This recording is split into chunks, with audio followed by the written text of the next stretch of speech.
Pemirsa, pengamat politik Rocky Gerung akan menggugat PT Sentul City senilai 1 triliun rupiah terkait sengketa lahan. Rocky mengabaikan somasi yang dilayangkan Sentul City untuk mengosongkan lahan di kawasan Babakan Madang, Bogor, Jawa Barat.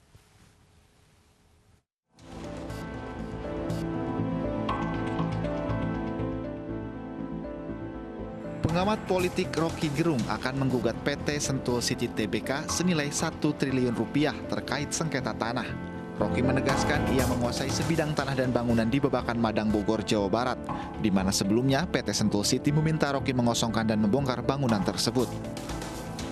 Pihak Sentul City telah 3 kali melayangkan somasi kepada Rocky Gerung untuk mengosongkan lahan yang dihuni Rocky selama 12 tahun. Namun kuasa hukum Rocky Gerung Haris Azhar menyebut somasi Sentul City kepada kliennya aneh karena kemunculan sertifikat atas nama Sentul City di lahan milik Rocky Gerung yang keluar secara tiba-tiba tanpa keterangan riwayat yang jelas dari pemilik sebelumnya. Somasi tersebut syarat penguasaan fisik Sentul City nggak kuasai, jadi otomatis sudah terbukti, nggak perlu udah nyata gitu ya, saksinya ada ribuan orang suka ke rumah Rocky, itu udah konkret bahwa itu penguasa fisik Rocky. Dan Rocky punya surat AJB, akte jual beli, dan surat dari pemilik yang lama, surat garapan. Tanah itu memang belum disertifikasi. Kalau belum disertifikasi bukan berarti orang boleh kayak petir tiba-tiba masuk ke situ mensertifikasi.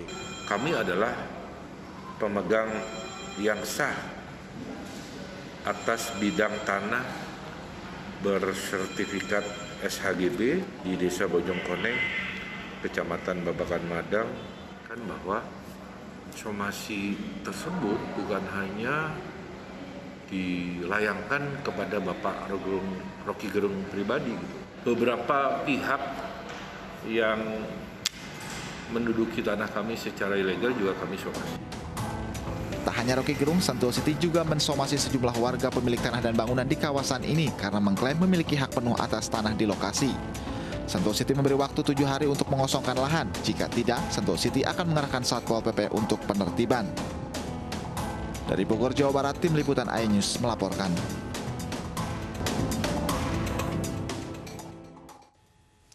Kita ke informasi lain, pemirsa. Pemerintah mendeteksi adanya situs peduli lindungi palsu yang bisa membajak data masyarakat dan mengaksesnya. Kementerian Kominfo menyebut perbedaan situs palsu dan asli itu terletak pada domainnya.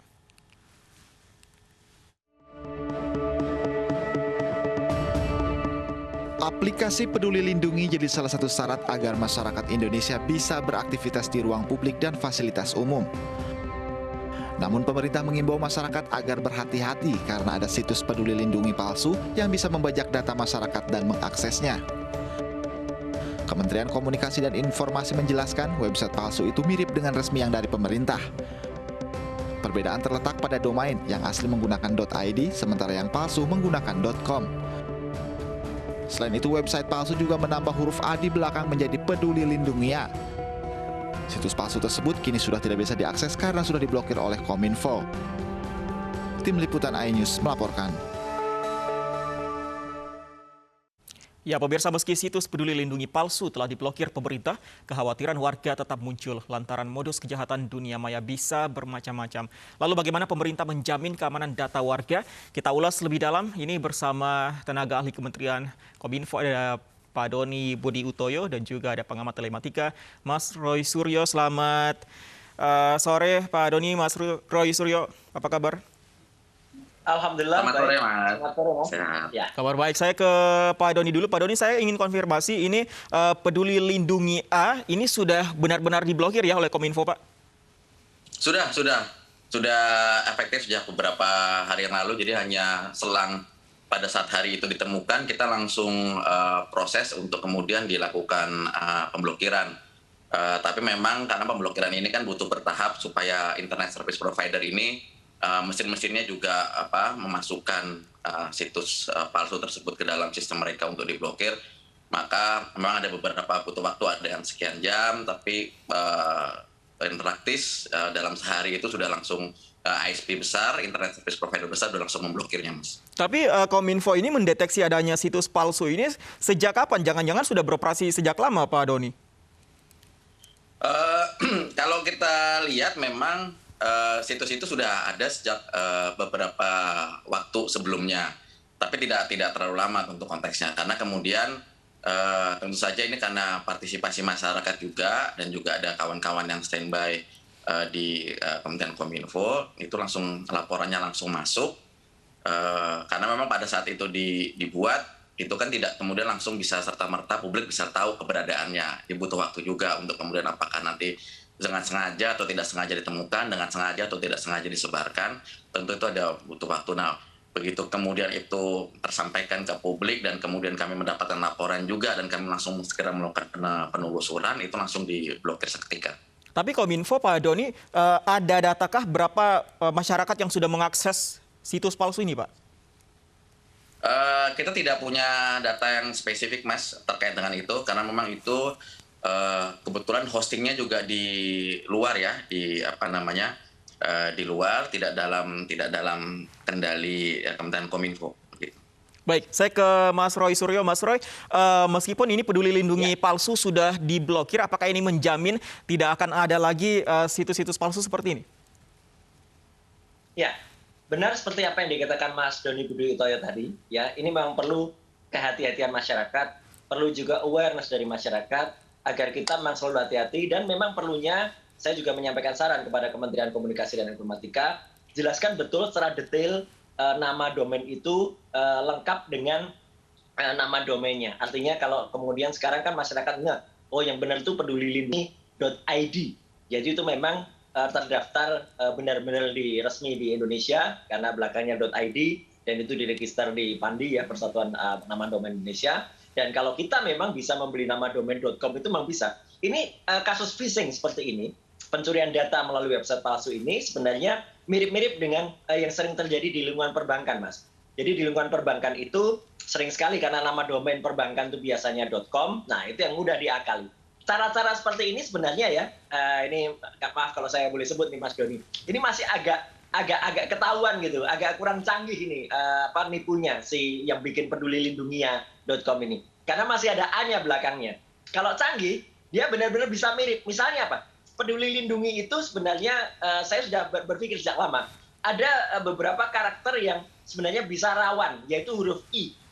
Huruf I, huruf L itu agak rawan karena huruf I besar itu bisa disamarkan dengan angka 1, huruf L juga kecil bisa disamarkan dengan I besar. Nah, kalau ada orang bikin kayak gini nih, Mas Doni dan saya dulu kerjaannya kayak gini nih, lihat-lihat nama domain yang aneh-aneh kayak gini ya, ini dulu bisa terjadi. Jadi kalau tadi pertanyaannya apakah bisa menjamin, ya kita harapkan sama-sama dengan masyarakat agar hati-hati dan jangan asal misalnya kalau ada misalnya orang ngirimi link atau ngirimi tautan, jangan asal diklik.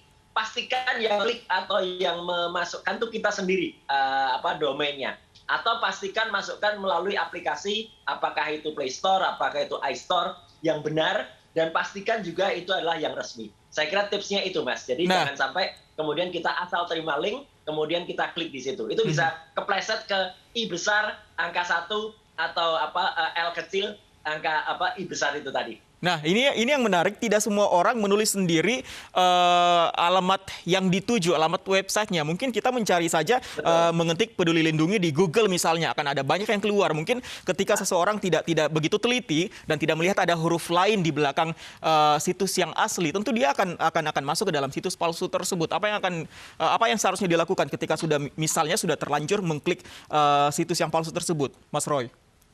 Ya. Caranya gini, memang ada ya dulu ketika saya bersama-sama dengan ini seniornya Mas Doni ya, Mas Heru Nugroho, Mas Made Weriana dan juga Mas Budiono Darsono, itu kita bikin website untuk kepresidenan. Dulu sampai website yang mirip-mirip pun kita beli, ya website yang mirip-mirip itu kita beli supaya apa? Kalau ada orang salah mengetik, masuknya ke kita, tetapi harus kemudian dikasih tahu, Anda salah loh masuk ke sini, jadi tolong ketik lagi dengan alamat yang benar. Nah, saya kira mungkin Kominfo nggak perlu beli itu ya, Mas Doni bisa sarankan ke Kementerian Kominfo, tetapi publikasi Mas, publikasi yang kemudian jelas, clear kepada masyarakat, dan biasakan melakukan literasi kepada masyarakat, agar masyarakat cermat, agar masyarakat aware, mengetik sendiri alamatnya kalau itu menggunakan Google, atau itu tadi, melalui aplikasi saja. Jadi kalau di aplikasi, kalau di Play Store atau di iStore, itu tidak akan terpleset. Pasti itu benar, ya gitu. Jadi jangan sampai salah. Dan kalau kemudian ada apapun situsnya atau apapun aplikasinya, kalau tanya yang aneh-aneh, misalnya tanya tanggal lahir, kemudian tanya NIK, kemudian tanya alamat rumah, itu kan aneh kan? Yang palsu kan tanya alamat rumah. Ya, kemudian misalnya tanya nama kecil ibu kandung lah, apalagi kayak gitu. Jadi tipsnya adalah selalu kita harus cermat, selalu harus hati-hati, Mas. Oke, saya ke Pak Doni. Pak Doni, sebenarnya pencurian data-data konsumen atau masyarakat ini melalui website resmi, termasuk dari pemerintah, ini sebenarnya sudah sering terjadi, Pak Doni. Sebenarnya antisipasi seperti ini apakah sudah dilakukan oleh pemerintah sebelum menentukan website yang harus digunakan oleh masyarakat? Ya, jadi maksudnya tadi saya ulang, pencurian website yang mirip pemerintah ya, bukan website resmi pemerintah.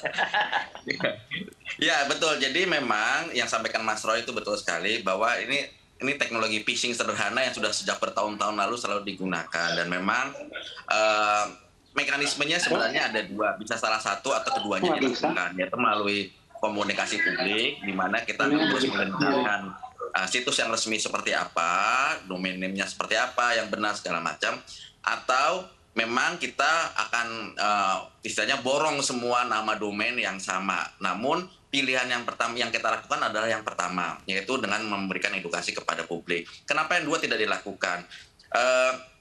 Zaman dulu kalau memang hanya com saja gitu ya, mungkin masih lebih relatif lebih mudah. Tapi sekarang domain itu di belakang banyaknya minta ampun, dengan variannya yang luar biasa tadi sudah sampaikan Mas Roy Suryo. Habis kita punya energi untuk mengurus nama domain dengan variannya mungkin bisa ratusan ribuan. Jadi kita lakukan edukasi. Nah, yang mengapa kemudian ada sejumlah kasus yang tetap bermunculan? Ini seperti begini. Mungkin sekarang banyak sekali orang yang didorong untuk mulai terjun ke internet karena masa pandemi seperti ini, yang generasi milenial sudah pakai internet, yang kolonial setengah-setengah, sekarang semua generasi kolonial semuanya didorong pakai internet. Itu yang pertama. Nah, yang kedua adalah aplikasi Peduli Lindungi ini akan menjadi bagian dari gaya hidup. Jadi bukan saja kebutuhan kesehatan saja, tapi kita pergi ke mall, nanti pergi ke sekolah segala macam, itu akan menjadi bagian dari gaya hidup masyarakat Indonesia. Seperti kalau kita mungkin install Facebook, install Twitter, Instagram segala macam. Nah, advokasi dan edukasi aplikasi Peduli Lindungi ini kami sadar belum semasif sebagaimana misalnya layanan-layanan aplikasi media sosial yang lain. Ya, media sosial lain kan campaign-nya besar, luar biasa ya, karena itu vendor-vendor di belakang situ. Nah, aplikasi Peduli Lindungi ini akan menjadi bagian dari gaya hidup yang tidak terpisahkan di era digital saat ini, di mana banyak sekali sekarang generasi-generasi tidak hanya milenial, generasi kolonial seperti saya ini, saya nggak enak nyebut Mas Roy Suryo juga bagian dari itu. Itu akan pakai aplikasi. Nah, edukasinya betul, ini perlu masih kita tingkatkan, Mas. Jadi memang membedakan peduli strip lindungi, peduli lindungi, dan segala macam ini. Nah, ini komunikasi publik ini tentu dilakukan oleh kawan-kawan Kementerian Kominfo, kami di internal, bekerjasama dengan KPCPN, Komite Penanganan COVID-19 dan Pemulihan Ekonomi Nasional. Di situ ada juga Kementerian Kesehatan juga turut berkoordinasi dengan kami, juga dengan teman-teman Satgas Covid dan BNPB, seperti itu, Mas. Pak Doni, tadi saya garis bawahi bahwa Peduli Lindungi ini seharusnya akan menjadi dan memang akan menjadi gaya hidup masyarakat. Nah, tadi Anda katakan bahwa seperti disarankan juga tadi Pak Mas Roy bahwa seharusnya semua domain-domain yang mirip tadi harus diborong. Tapi tadi kendalanya adalah ada begitu banyak, bahkan mencapai ratusan ribu. Tapi kalau memang untuk menjadi sebuah gaya hidup di masyarakat, seharusnya jumlah tadi bukankah seharusnya dikesampingkan demi untuk keamanan data-data dari masyarakat? Kan ini akan menjadi gaya hidup, kembali lagi ke situ. Kalau misalnya kita ambil contoh angka 1000. Ada yang mirip angka 1000 domain yang mirip dengan yang sudah dibuat oleh pemerintah atau situs resminya. Berapa persentasenya misalnya yang mampu diborong oleh pemerintah? Jadi Mas, hitungannya memang kalau kita tidak menggunakan hitung-hitungan rupiah atau jumlah, karena konteksnya begini.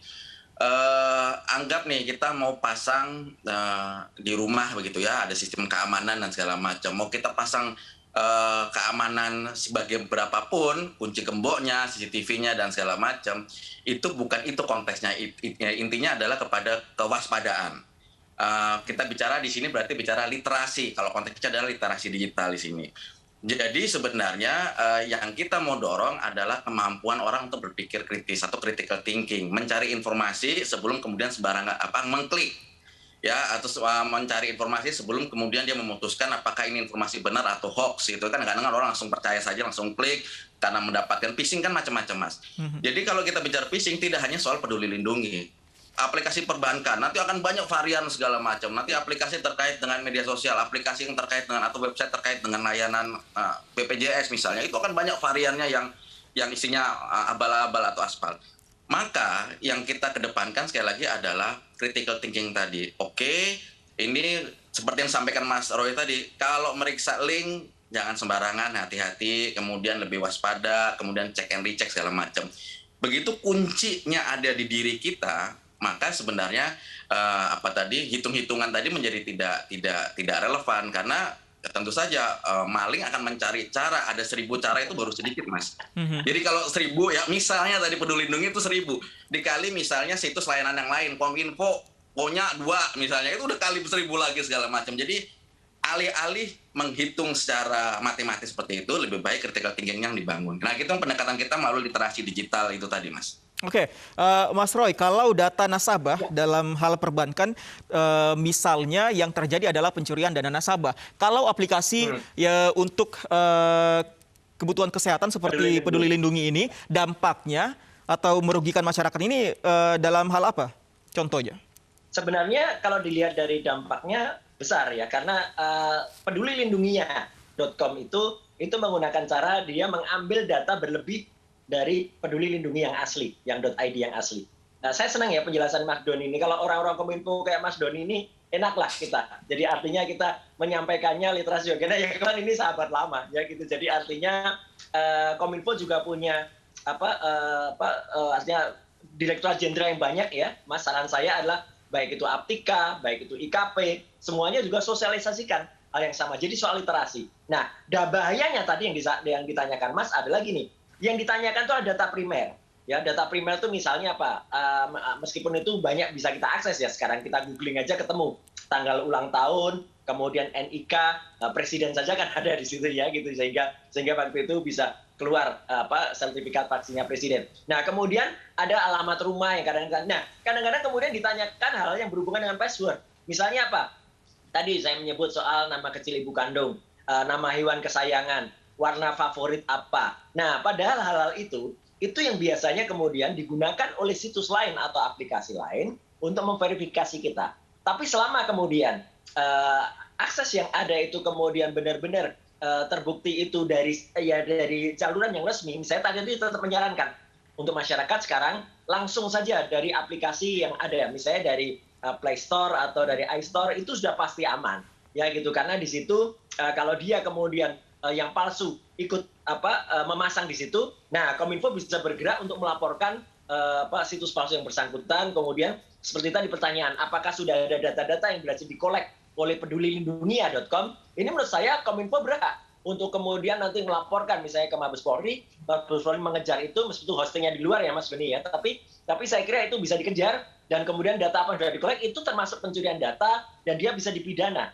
Ya, karena bagaimanapun juga meskipun dia hostingnya di luar, saya percaya yang bikin juga orang Indonesia gitu juga, dan artinya berkepentingan atas data-data di Indonesia. Jadi penting sekali ya, apapun datanya, sekecil apapun datanya, kalau saya tetap melihat itu harus dilindungi. Jadi saya setuju apa yang disampaikan Mas Doni, sampaikan literasi yang benar kepada masyarakat. Semua kompak ya, kalau Kominfo semua kompak, semua Direktorat Jenderalnya kompak, webinar-webinar diselenggarakan termasuk misalnya oleh Cyber Kreasi misalnya Mas Doni. Nah, itu juga mengedukasi hal ini. Itu insya Allah lah masyarakat terlihat dengan baik, dan kemudian meskipun ini tidak menjamin 100% bisa hilang, karena yang namanya orang jahat itu akalnya 1000 macam ya. Nanti ada saja caranya. Dia phishingnya misalnya menggunakan masking ya gitu. Jadi artinya di depannya domainnya nggak kelihatan, tapi dia menggunakan gambar. Nanti tinggal diklik gambarnya, domainnya disembunyikan. Itu juga bisa. Jadi memang harus hati-hati sekali. Baik, harus hati-hati karena tidak bisa 100% dihilangkan begitu. Pak Doni, terakhir apalagi yang akan dilakukan oleh Kominfo agar pemalsuan untuk mendapatkan data dari masyarakat ini tidak terjadi, Pak Doni? Baik Mas, jadi saya selaras juga yang disampaikan Mas Roy. Jadi pertama memang kita harapkan ini ada partisipasi masyarakat bersama dengan pemerintah, dengan masyarakat sipil, private sector, ya kita sering sampaikan namanya istilahnya multi stakeholders. Jadi di kami ada situs namanya aduankonten.id. Di aduankonten.id, jika menemukan ada situs yang dirasa meragukan atau mencurigakan, itu monggo silakan dilaporkan di aduankonten.id. Itu ada tim yang memang literally 24 jam standby untuk kemudian segera memfollow up. Itu juga kemudian terkait dengan jika ada indikasi kemungkinan, oh saya sudah kadung memasukkan data nih ke situs palsu segala macam, laporkan saja. Nanti tentu kita akan proses. Terima kasih Mas Roy sudah mengingatkan. Jadi tentu saja kami akan selalu berkoordinasi dengan teman-teman di Cybercrime Mabes Polri, juga dengan kawan-kawan BSSN terkait dengan jika ada indikasi atau kasus-kasus terkait dengan kebocoran data pribadi, tentu kita akan tindak lanjuti dimanapun yurisdiksinya. Apalagi kalau memang masih platform-platform yang memang memiliki membuka usaha atau bisnisnya di Indonesia, itu kita akan pasti tindak lanjuti. di Indonesia, Mas Doni. Pasti Siap. di Indonesia itu. Kita akan tindak lanjuti, Mas Boy. Kemudian tentu saja, betul. Tentu saja kalau untuk pengunduh lindungi, kembali aplikasi ini bisa diunduh secara official di App Store maupun di Google Play ya. Dan itu memang itu lebih jelas, karena kalau memang ada yang namanya double dan segala macam, biasanya saringannya juga akan jelas dari platformnya tersebut, akan bilang wah ini mirip ini, jangan-jangan palsu, maka dari platformnya sendiri akan memblokir. Kalau di website di peduli-lindungi.id ya, peduli lindungi, jangan kepanjangan, nanti peduli lindungi. Baik. Gitu. Baik. Intinya adalah kita bersama-sama jaga. Baik, intinya adalah masyarakat yang akan mengakses apapun situsnya tentunya harus waspada dan tetap berhati-hati. Terima kasih Pak Doni, Mas Roy sudah bergabung bersama kami. Selamat sore.